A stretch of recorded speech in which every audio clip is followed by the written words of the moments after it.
مغفور سید ظہیر الحسن رضوی کے لیے۔ بسم اللہ الرحمن الرحیم، الحمدللہ رب العالمین، الرحمن الرحیم، مالک یوم الدین، ایاک نعبد و ایاک نستعین، اہدنا الصراط المستقیم، صراط الذین انعمت علیہم غیر المغضوب علیہم ولا الضالین۔ بسم اللہ الرحمن الرحیم، قل هو اللہ احد اللہ الصمد لم یلد ولم یولد ولم یکن له کفوا احد۔ بسم اللہ الرحمن الرحیم، قل هو اللہ احد اللہ الصمد لم یلد ولم یولد ولم یکن له کفوا احد۔ بسم اللہ الرحمن الرحیم، قل هو اللہ احد اللہ الصمد لم یلد ولم یولد ولم یکن له کفوا احد۔ اللہم بثواب هذه الفاتحة وسورة الإخلاص وثواب المجلس والذکر والنذر بتوسط الانبیاء والمرسلین سیدت نساء العالمین الائمة الطیبین الى روح المرحوم المغفور سید ظہیر الحسن رضوی، اللہم اغفر ذنوبہ وارحم علی احوالہ واحشرہ مع النبی وآلہ الطیبین الطاہرین المعصومین۔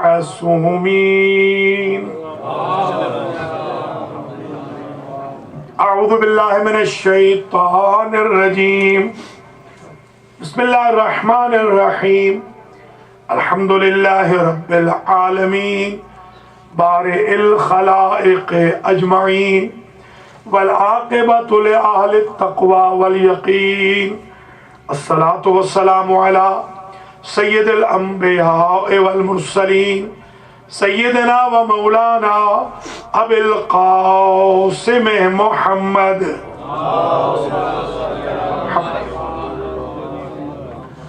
ثم الصلاة والسلام علی اہل بیتہ الطیبین الطاہرین المعصومین المنتجبین الذین اذهب اللہ عنہم الرجس وطہرہم تطہیرا۔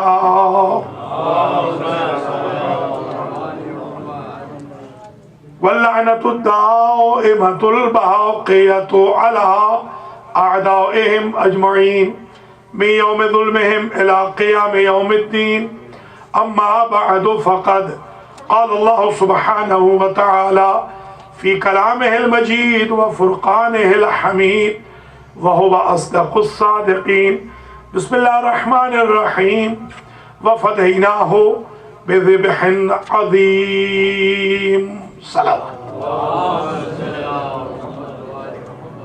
قابل قدر مومنین و مومنات، زینبیہ ارونٹن میں آج کی جو مجلس عزا منعقد ہو رہی ہے، جو سید ظہیر الحسن رضوی مرحوم کے ایصال ثواب کی بھی ہے، اس کا عنوان سخن میں نے قرار دیا ہے منا اور کربلا۔